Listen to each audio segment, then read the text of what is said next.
और उसने एक ऐसा कोई बर्तन रखा था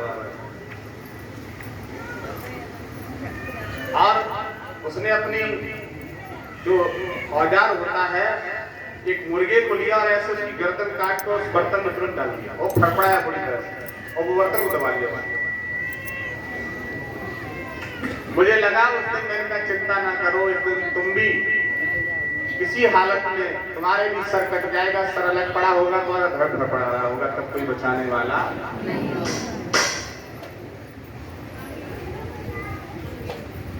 आज आप देखते हैं कि मुर्गी फार्म बहुत खुले हुए और मुर्गी फार्म बहुत खुले हुए, मुर्गा बहुत जन्म ले रहे हैं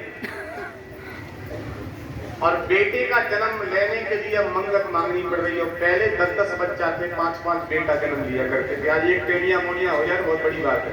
सही बात, बहुत बड़ी बात है। ये कलिकाल कलयुग है। क्यों? क्योंकि मैंने अगर मुर्गे को मारा है तो पहले हम मुर्गा बनेंगे, मैंने बकरे को मारा है तो पहले हमें बकरा बनना होगा। कर्मण्यवादिका रास्ते मां फलेश कदाचना, गीता के दूसरे अध्याय कर्मण्यवादिका रास्ते मां फलेश कदाचना, गीता के दूसरे अध्याय का 47वां श्लोक साफ कहता है। भगवान कृष्ण ने अर्जुन को स्तुति सुनाई, बाबा नंद को स्तुति सुनाई। जब बाबा नंद ने कहा कि तुम एक पहाड़ की पूजा कराना चाहते हो गोवर्धन के समय, इंद्र की पूजा होनी चाहिए बेटा, इंद्र जल बरसाते हैं तो फसल हरी भरी रहती है, अनाज उगता है जिससे सभी जीव पलते हैं। तो उन्होंने तुरंत स्तुति सुना दी। कहा ये पहाड़ की पूजा क्यों करा है? तो उन्होंने वहां भी कहा कर्मण्यवादिका रास्ते मां फलेश कदाचना, हे बाबा आप हम कर्म करने के अधिकारी, फल के अधिकारी। वही स्तुति फिर यहाँ आके सुना दी। अर्जुन से कहा कि ये कौरव है, इनसे तुम्हें युद्ध करना होगा। उन्होंने कहा ये हमारे भाई, हम कैसे बाढ़ चला दें? उन्होंने कहा कर्मण्यवादिका रास्ते मां फलेश कदाचना, तुम्हारा फर्ज है बाढ़ चलाने का। उन्होंने कहा पाप चढ़ जाएगा। उन्होंने कहा पाप और पुण्य तुम नहीं देखते, तुम आज्ञा का पालन करो। कहने का तात्पर्य यह है कि हम जो भी कार्य करते हैं सबका लेखा जोखा। आज आप आश्रम में आए और किसी दिन आश्रम में ना आ पाए तो आप अपनी आस्था मत तोड़ो। ध्यान मंगल जिस दिन अगर पड़ जाए तो उस दिन पूरे दिन ध्यान आश्रम का ही वही बैठे बैठे दृश्य देखते रहो कि हम वहां जाते हैं तो इस तरह बैठते हैं, ऐसे महाराज जी सत्संग देते हैं, हम पूजा करते हैं, ऐसे दरबार लगता है, इस तरह से वहां लीलाएं होती, पूरा दृश्य। और जिसके मन में ये दृश्य होगा उसे मंगल के दिन घर पर अच्छा बिल्कुल भी, मंगल को ही उसकी आत्मा रखी है, शरीर वहां रखा है। आप एक मंगल नहीं आ पाए कोई गलत बात नहीं, लेकिन अपने को तोड़ो मत आश्रम से। क्यों? वृक्ष में जो पत्ता जुड़ा रहता है उसकी कदर होती है, बड़ा समझने की कोशिश करें। पेड़ में जो पत्ता जुड़ा होता है उसकी कदर होती है। कदर क्या होती है? उसे पानी भी मिलता है, जो पानी वृक्ष को लगता है उसे भी मिलता है, हवा भी मिलती है। और जो पत्ता वृक्ष से टूट जाता है उसकी कदर तुरंत ही, उसे झाड़ उड़ा के तुरंत आग से जला दिया जाता है, भूरे पे डाल दिया जाता है। तो हम वृक्ष से जुड़े रहे, हम आश्रम से जुड़े रहे तो हमारी कदर बनी रहेगी। और आश्रम से टूट गए तो झाड़ू मार देगा कोई और हमें झाड़ देगा। हम जुड़े रहे ना। एक बार दतिया में सत्संग दे रहे थे तो दतिया में जब गुरुदेव भगवान का सत्संग चल रहा है, ये व्यक्ति शराब के नशे में आ गया और उसने कहा कि देखो बाबा जी कैसे सबको पागल बनाए घुमाए रहे। हर महीना मध्य प्रदेश में यहाँ कार्यक्रम, कभी रीवा में, कभी रेसर में, कभी चित्रकूट में, कभी जबलपुर में, कभी दतिया में, कहीं ना कहीं करते रहते हैं। देखो जनता को बेवकूफ बना रहे। इतना सत्संग करने की क्या जरूरत है? कई साल में एक बार सत्संग करें। स्वामी जी महाराज ने विचार किया और सोचा ये व्यक्ति अगर इसी तरह का रहेगा तो ये मानव को भटका देगा और मानव के अंदर से ध्यान छोड़ देगा। इसे ध्यान देना होगा। स्वामी जी महाराज ने कहा कि सत्संग तो और अधिक करना चाहिए। यहाँ तो हम 1 महीने में 1 बार आते हैं, सत्संग प्रतिदिन करना चाहिए। बोला तुम्हारा तो काम ठीक चल रहा है इसलिए तुम तो कहोगी। तो गुरु महाराज जी ने कहा ऐसा है, अधिक सत्संग करने से अधिक लाभ है। तब क्या लाभ है? गुरु महाराज जी ने कहा यहाँ नहीं बताएंगे, तुम्हें मथुरा आश्रम से आना होगा। गुरु महाराज जी के जब तक कलिकाल रहा तब तक मथुरा आश्रम का होली पर एक विशाल कार्यक्रम चलता था, अभी भी चलता है, लेकिन गुरु वर्ष से बहुत अंतर होता है। तो गुरु महाराज जी का होली का कार्यक्रम 3 दिन का, तो मथुरा आ जाए। उन्होंने कहा ठीक है, उस व्यक्ति का हम जरूर आएंगे। फिर कहा कि तुम्हारे अनुयायी मिलने नहीं देंगे हमें, तुम्हारे साथ इतनी भीड़ है तो हमें पहचान कैसे पाओगे? तो गुरु महाराज जी ने कहा ये संतराम चौधरी बैठे हैं और इनसे तुम मिल लेना, ये हमसे तुम्हें मिलवा देगा। लेकिन वो व्यक्ति भी बहुत ज्यादा ढीला था, उसने कहा जाएंगे जरूर। लेकिन वो घर से निकला भैया तो मथुरा भी शराब पी के पहुंचा। आराम से पौवा लगाया, उसने कहा चलो बाबा जी से मिलेंगे। जब वहां पहुंचा 3 दिन का कार्यक्रम था, 5 लाखों की संख्या में भक्त थे। उसने कहा कि यहाँ कैसे मिल पाएंगे? तो उसे याद आई कि वो एक व्यक्ति बैठे सापा वाले, उनके बारे में बताया था बाबा जी को, उनसे मिल लेना, वो हमें मिलवाने। संतराम चौधरी जी के पास आया वो व्यक्ति और कहा कि तुम्हारे सामने हम दतिया मिले थे और दतिया में तुम्हारे गुरु जी ने कहा था कि जब मथुरा आश्रम आओ तो इनसे मिल लेना, ये मिलवा देगा। संतराम चौधरी ने कहा तुम यहीं बैठो, अभी इस मालिक से पूछते। संतराम चौधरी मालिक के पास गए और कहा मालिक वो दतिया वाला, वो शराब पीने वाला आ गया है। मालिक ने कहा कहाँ है? कि वो वहां बाहर बैठा मंच के पास, कि जल्दी लेके आओ कुटिया। अब इतने जनसमूह जो था, किसी को कुटिया में जाने की आज्ञा नहीं। जब उसे संतराम चौधरी लेके गए तो उसे और घमंड हो गया। उसने कहा देखो हमें अंदर, जैसे हम पेशी करते हैं तो अगर नियम सबके लिए है तो मिलेंगे, और आज हम नहीं मिले तो बाहर ही मिलेंगे। अगर एक व्यक्ति को हम अंदर बुला लें और वो व्यक्ति कभी आश्रम में आया भी ना हो, उसके दिमाग में क्या आएगा? ये देखो सब बैठ रहे हैं, फिर भी अंदर चले। यही दिमाग में उसके आ गया कि देखो हम फिर भी कुटिया में अंदर जा रहे हैं। गुरु महाराज जी ऐसे सोफा पड़ा हुआ था, उस पर बैठे हुए थे। वो सामने आके बैठ गया। गुरु महाराज जी का सब कुशल हैं? बोले हाँ कुशल हैं सब, लेकिन हमारे प्रश्न का उत्तर आप दो। तो गुरु महाराज जी ने कहा 5 दिन रुकना पड़ेगा इसके लिए। उसने कहा हम 10 दिन रुकेंगे, हम बिल्कुल तैयार हो गया। गुरु महाराज जी ने कहा तुम अकेले आए, तुम्हारे यहाँ से और लोग आए? कहा हमारे साथ तो कोई नहीं आया, लेकिन हमारे दतिया से तुम्हारे अनुयायी बहुत आए। ट्रेन का पूरा एक डिब्बा भरा हुआ। अच्छा ठीक। गुरु महाराज जी ने संतराम चौधरी से और बालमुकुंद तिवारी जी से कहा कि काम करना, इनको बाहर भंडारे में भोजन मत खिलाना, जो कुटिया में भोजन हमारे लिए बनता है उसमें से इनको खिलाना। अब तो उसे और अहंकार हो गया। उसने कहा जो गुरु जी खाएंगे वही हम खाएंगे, बाहर भंडारे वाला हम नहीं खाएंगे। गुरु महाराज जी का पत्तल में भोजन मत कराना, स्टील के बर्तन में कराना। अब तो जैसे गुरु महाराज जी अपने शब्द को बोलते हैं उसे और अहंकार अंदर से आता रहे। उसने कहा देखो हमें बर्तन में भोजन मिलेगा, स्टील के बर्तन, और ये सब इतने पुराने पुराने जुड़े हैं, ये सब पत्तल बता रहे।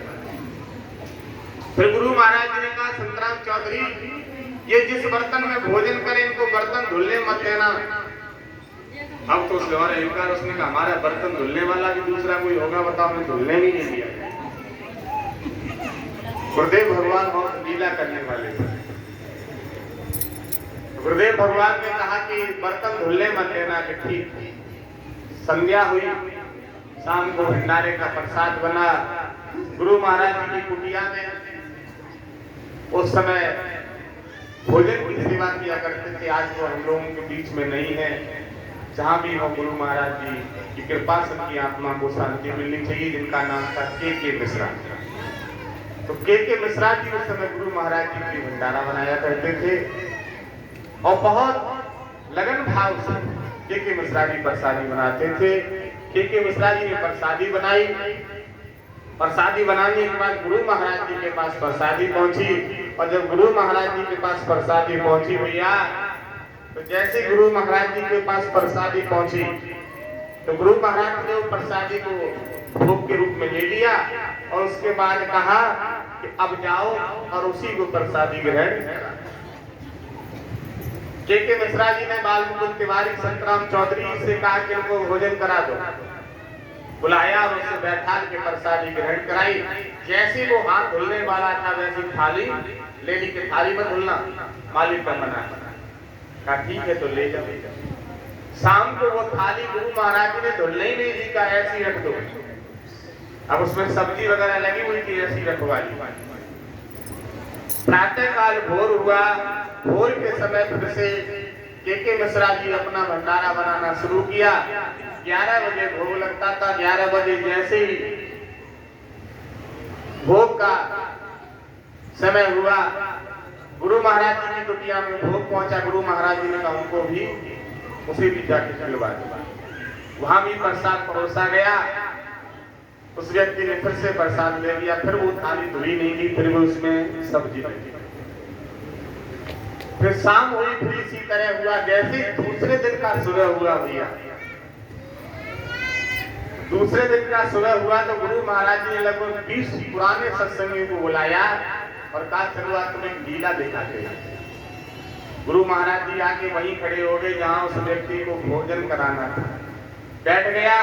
थाली वेदी संतराम चौधरी जी ने और के मिश्रा जी जैसे ही रसोई भंडार से भोजन लेके आए और जैसे ही परोसने को चिमटा ऐसे किया, उसने तुरंत कम दिया। क्या तुम्हें बुद्धि नहीं है? तुम जय गुरुदेव के चेला बने फिरते हो, तुम्हारे गुरुजी में बुद्धि नहीं है। गुरु महाराज जी तुरंत, वो तो खड़े ही थे इस बात के लिए, लौट अंदर से बाहर आए। बोले क्या बात है, बच्चा क्यों नाराज हो रहे हो? कहा देखो तुम्हारे ये चेला लोग, मैंने कहा बिल्कुल बुद्धि नहीं है, पागल हो गए। 3 दिन से ये थाली गंदी पड़ी है और उसी में रोज डेली परस देते हैं। एक भी दिन उन्होंने ना धुलने दी ना खुद धुली। इसमें देखो कितनी गंदगी लगी हुई है। 3 दिन पहले भी इसमें सब्जी लगी हुई है, बदबू मारने लगी। महात्मा ने गुरु महाराज जी ने कहा अरे तुम तो पागल खुद ही मालूम पड़ रहे हो। थाली को रोज रोज धोने से क्या मतलब है? कभी साल 2 साल धुल लिया करो। का अगर थाली नहीं धुलेंगे तो उसमें गंदगी जमा हो जाएगी। गंदगी जमा हो जाएगी तो गंदा भोजन करेंगे, शरीर में बीमारी बन जाएगी। गुरु महाराज जी ने कहा 20 अनुयायी जो साथ में खड़े थे, कहा तू पूछ की लीला। इसने हमसे दतिया में प्रश्न किया था कि इतना सत्संग करने की क्या जरूरत है। इस व्यक्ति ने हमसे ये कहा था कि 1 साल में सत्संग हो, डेली सत्संग करने की क्या जरूरत है। अब तुझे ज्ञान हो गया कि कैसे बर्तन को डेली धोना चाहिए।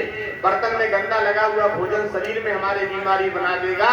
इसी तरह आत्मा को जगाने के लिए सत्संग जीवन में डेली मिल जाना चाहिए, नहीं तो शरीर में भी आत्मा हमारी गंदी हो जाए। जय हो ब्रह्मपुरा धाम सरकार की।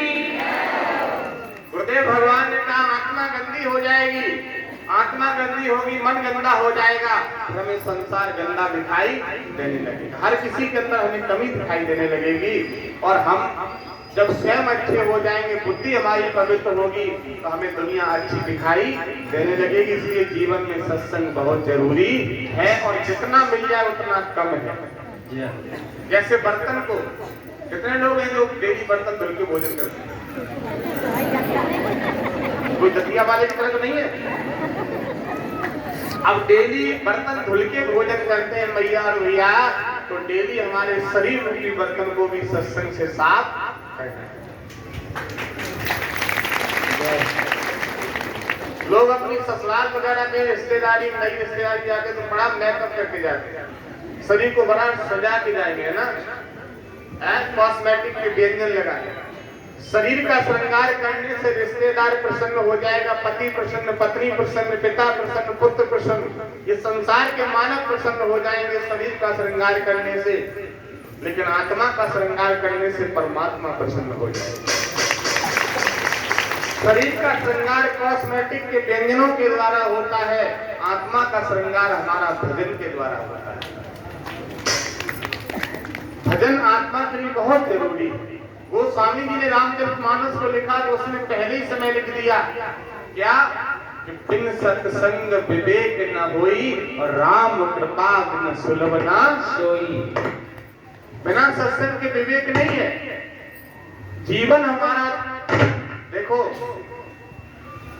ये गाड़ी गंदी हो वो भी चल रही है और एक गाड़ी बिल्कुल एकदम कपड़ा वपड़ा मार के ले जाओ वो भी रोड पे चल रही है और दोनों को लोग देखेंगे, लेकिन देखने वाले का नजरिया अलग हो जाएगा, कहेगा देखो कितनी गंदी गाड़ी लेके घूम रहा है।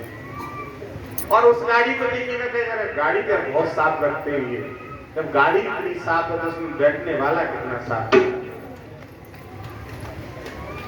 अभी पुरानी में कार्यक्रम था तो मैं एसडीएम साहब के पास परमिशन के लिए पहुंचा तो प्रावली से जो बिलासपुर रह चुके सिलेंडर वो हमारी गाड़ी में वहां से घिरो रख जाकर बैठ गए। बोले महाराज जी वाली गाड़ी में खुशबू बहुत आती है, ये संतों की महिमा है, ये हमसे खुद रहा होगा। फिर बोले नहीं नहीं ऐसा नहीं, नई गाड़ी का मतलब लग रहा है, नई गाड़ी का। हमने कहा ये कोई नई गाड़ी नहीं है, गाड़ी 3-3, 4-4 महीना कोई 1 साल सब पुरानी हो चुकी है। लेकिन हमने कहा जो अभी आपने कहा था वही दोबारा कह दीजिए कि संतों की महिमा है, गाड़ी में बैठने के बाद अपने आप सुगंध निकलती है। क्योंकि यहाँ लवलवी और फेयर लवली वाली तो खुशबू आएगी ना, यहाँ तो मस्तक पर चलना लाग रहा हो तो कंठी पड़ी होगी भाई एकदम कड़ाकेदार, गले में एकदम परंपरा धाम सरकार झूम रहे होंगे तो खुशबू तो फिर आएगी ना, आएगी ना। इसलिए मुझे एक बात याद आ गया, हमारे छोटे भाई का विवाह रुका तो छोटे भाई की पत्नी का नाम था खुशबू, जो लग रहा था हमारे। तो मैं पूजा करके हटा और ये पूजा करने के लिए गए, तो जैसे ही पूजा करने के लिए गए तो हम दोनों आपस में कंप्रोमाइज रहे, एक दोस्त की तरह हम लोग अभी भी ऐसा रहे। तो और दूसरा ऐसा कुछ रहा प्रभाव पिताश्री करके, वो भी संत रूप में आ गए और हम भी संत पहले पे थे। तो एक लाइन में चले गए, कहीं आना जाना करते थे पहले भी हम दोनों तो बाइक पे घूमते रहते। तो इन्होंने ऐसे तिल्ली जलाई और जैसी अगरबत्ती लगाना चाहिए, मैं पूजा कर चुका था, घर की बात है, पिताश्री का एक आदेश था कि वो पूजा सब पे कराते हैं।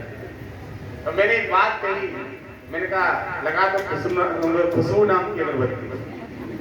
इनकी बात का नाम था खुशबू, शादी हो रही भाई, शादी होने वाली। लेकिन उन्होंने बात तुरंत काट दी और बात उन्होंने भी ऐसी की जो बात सत्य हुई। हमने कहा लगा दो खुशबू नाम की अगरबत्ती। तो हमने कहा जब हमने कहा खुशबू नाम की अगरबत्ती लगाओ तो उन्होंने क्या जवाब दिया पता है कि अगरबत्ती लगाएंगे तो खुशबू तो आएगी, अगरबत्ती लगाएंगे तो अब कौन सी खुशबू आएगी, समझने वाले समझ गए। उन्होंने ये कहा अगरबत्ती लगाएंगे तो खुशबू तो आएगी, अगरबत्ती लगाने से खुशबू आती है। अब उनकी वाइफ का नाम खुशबू था तो उन्होंने कहा अगरबत्ती लगाएंगे तो खुशबू तो आएगी। कहने का मतलब ये है कि शरीर है, घर में आप अगर थोड़ा सा, जैसे भी एक त्योहार आता है, एक वर्ष में 2 त्योहार होते हैं 9 दिन का, उसे क्या बोलते हैं नवरात्रि। और शायद उस त्योहार में भी घर घर में पूजा होती है। कोई व्रत रहता है, नहीं भी व्रत रहता है, फिर भी लोग जल तो कम से कम छोड़ ही देते हैं। वो एक त्योहार आता है, उस त्योहार पर आप व्रत रहे या ना रहे, ठीक है, व्रत रहे तो भी ठीक और ना रहे तो भी ठीक। इतना करना मेरे कहने से कि जब आप पूजा करें, ध्यान से सुनना सभी, नवरात्रि में आप डेली पूजा करते होंगे, जल चढ़ाते होंगे, अपना अगरबत्ती जो भी धूपबत्ती लगाते हैं, मस्तक पर चंदन लगाते हैं। इतना ध्यान रखना सभी कि जब आप पूजा करें उसके 5वें दिन, जब 5वां दिन नवरात्रि का आ जाए और जब 5वां दिन क्या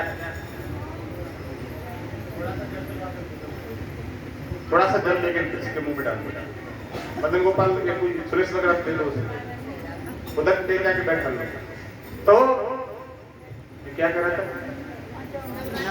नवरात्रि हाँ? चंदन लगाए।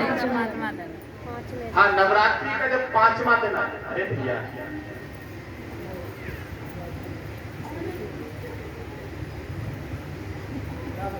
कटिया कनेक्शन ना है, समझ गया तो जब बता ले।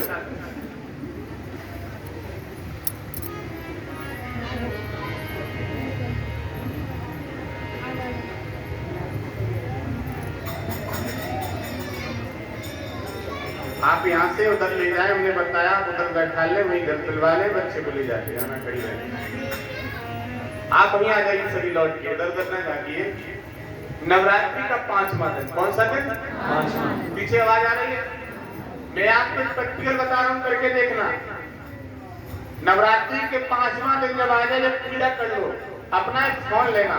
आज तो घर घर में एंड्रॉइड फोन है सबके पास, किसी के बेटा को होगा, बेटी को होगा, खुद का होगा, किसी ना किसी को तो होगा ही होगा ना। और अपनी एक फोटो लेना है। कौन से दिन की? नवरात्रि के 5वें दिन की पूजा करने के बाद। और जब नवरात्रि पूरे हो जाए, ठीक है, नवमी होने के बाद फिर 5 दिन के बाद की फोटो अपनी लेना। उसी तरह फिर भी पूजा करना 5वें दिन भी, नवरात्रि के बाद भी। उसी तरह चंदन लगाना, सब कुछ करना और फोटो ले लेना। दोनों फोटो को आपस में सेट करना। और ये देखना कि दोनों फोटो में अंतर कितना है। हम ये नहीं कह रहे कि तिलक मत लगाना, तिलक भी लगाना, सब कुछ करना, लेकिन जो नवरात्रि का फोटो होगा ना, तो एकदम प्रकाशवान फोटो होगा, प्रकाश की तरह तुम्हारे मस्तिष्क से झलक रहा होगा। और जो अन्य दिन का फोटो होगा तो प्रकाशवान। दूसरा हमारा प्रैक्टिकल आपको, अभी हम आपको आशीर्वाद देने जाते हैं जाहिर भाई। जब हम आशीर्वाद देने जाते हैं तो हमारा फेस अलग होता होगा, जब यहाँ आ जाते होंगे तब। वो देखा आपने बहुत से, ऐसा तो नहीं कि यहाँ से जाने के बाद फिर अंदर जाते हो, फिर तुम्हारी तरह कुछ गिफ्ट के आते हैं, वहां से सीधे यहाँ आएंगे।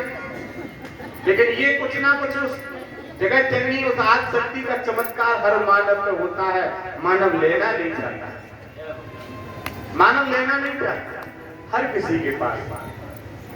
तो हमें जीवन में सत्संग बहुत जरूरी है। बर्तन को धुल के भोजन करना जरूरी है, आत्मा को भी सत्संग के द्वारा धुलना बहुत जरूरी है। कई लोग अपनी बीमारी को याद करते रहते हैं और इस भ्रम में रहते हैं कि जल्दी से बीमारी ठीक हो जाए। कल शाम के समय हमारे पास एक मान भाव आए थे और वो रहने वाले थे झाले बरौलिया, है यहाँ गए।